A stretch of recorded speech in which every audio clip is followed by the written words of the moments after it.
instant what that is. Did you know that Henry Mancini wrote that? The same guy who did the Pink Panther theme? He's terrific. So I bid you welcome to our Entrepreneur segment, sponsored as always by Chicago's Banks for Business Wintrust Financial.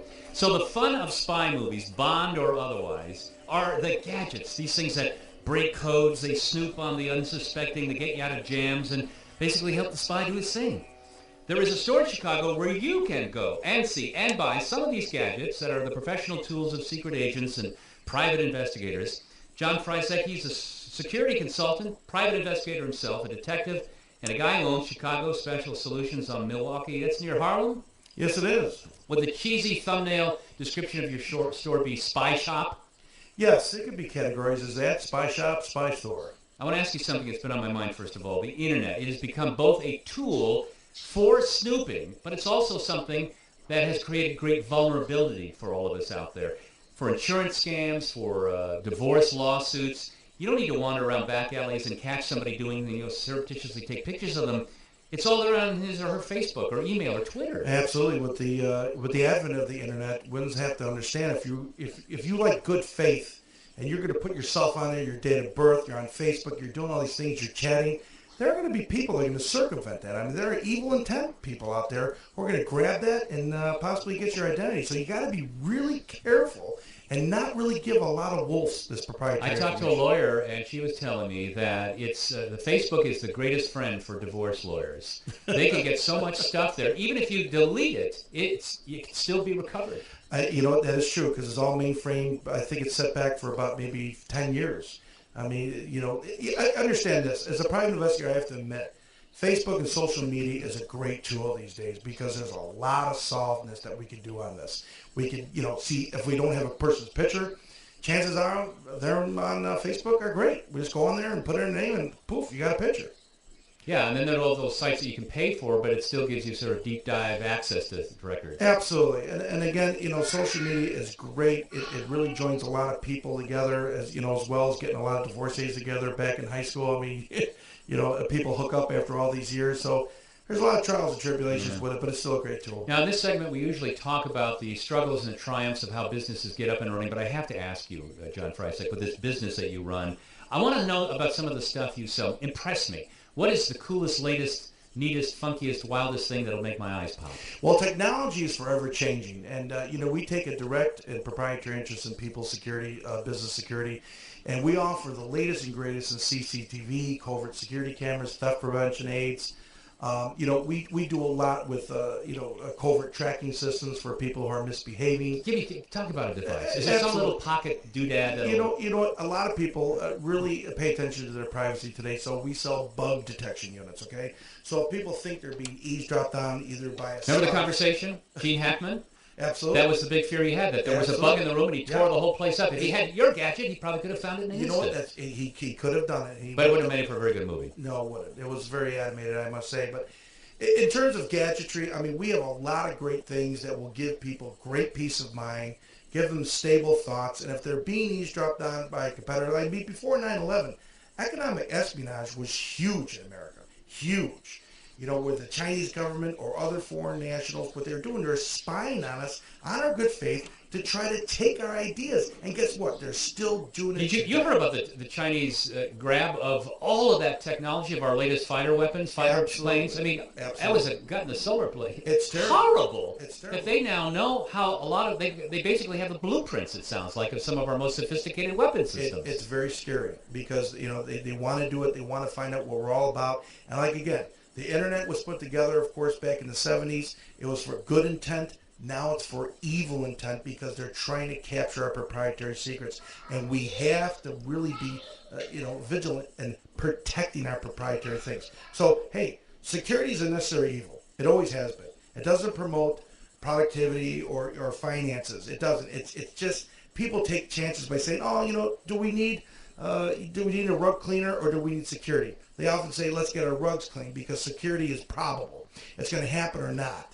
But we really need to take a direct and proprietary interest in more security. John Frycek, Chicago Special Solutions is your shop. What type of person typically wanders into your store? And are they browsers or are they looking for something specific? They come to me looking for something very specific. Okay, they come into looking, like I said, either a GPS tracking device or they have a team that they could put in somebody's purse, under somebody's car. Absolutely, in the purse, as long as they have the right legal intent to do it, and they can put it in a purse, a car, on a team. They come in for a computer software in terms of something's going on the computer. They want their teen visiting certain things or dating certain people. We can find that out. Or where they're going. You can track their whereabouts. Absolutely. We sell things like night vision. We sell covert cameras. Business owners come in a lot by saying, John, I'm getting ripped off on the second shift. This is ridiculous. I can't point fingers, but I need a covert camera to put in place to find out who's naughty or nice. It happens all the time. With all that you do, did you like James Bond movies when you were a kid? I loved it, of course. What man would not say that? At 16 years old, I really knew in my heart what I wanted to do. I wanted to get in law enforcement. I wanted to be an investigator. I wanted to help out the Commonwealth of the public. I wanted to do this business. So I knew at a very young, early age. Was anybody else in the family doing anything like that? No, no one else was. No, I'm the first generation to do this. So you were kind of a spy geek. You saw all those movies. I'm a total spy geek. I'm a total, gadget guy.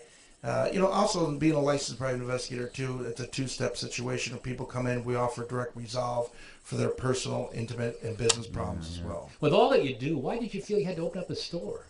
I had to open up a store because if people have a situation, like say you got a kooky, perverted neighbor who's spying on them, or people have something going on with, let's say a stalker, they needed to go somewhere that they could have a direct attention and a person who knows what they're talking about to get them resolved. If they can't go to the common police with these problems. They can't.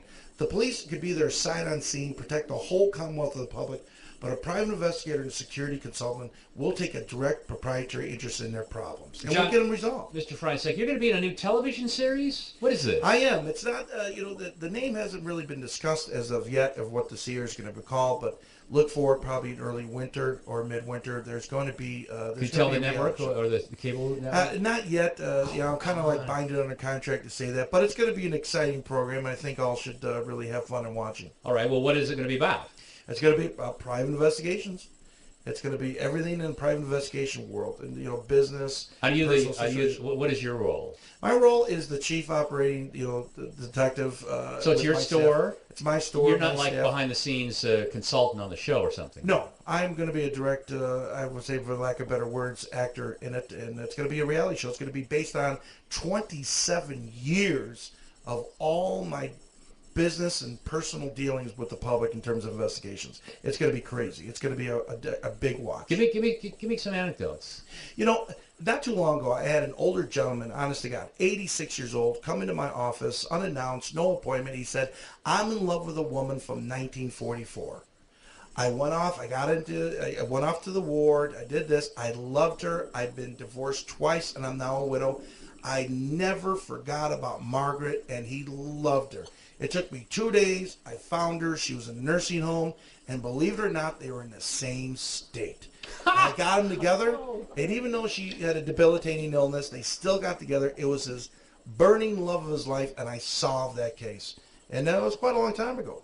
Actually, they were high school sweethearts in Schurz High School, right here in Chicago. Southside? Yeah.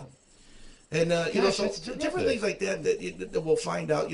A lot of times people will date people on the internet, which is a big no-no, I think. And they'll be like, "Man, I've been talking to this guy, John. I'm a business professional. He seems like Mr. Right. Oh, I love him, but I haven't met him yet." So we'll go ahead and track him down, take a photograph of him, and see if he's for real. See if he's really Prince Charming. And guess what? 90% of the time, it's really a 400-pound guy sitting behind someone else's identity who has bought like $5 in the bank. So don't believe in everything you do on the internet. It can be very misleading. So these type of cases are what we do. We do the things that the police don't want to do. We do things like that. John Frycek, his shop is called Chicago Special Solutions. It's near Harlem on Milwaukee Avenue. Good to have you aboard. Well, thank you. Great show. Bill, thanks for having me on. I know where to go. And I need to know how to better snoop on people. Actually, I'm not a snooper type.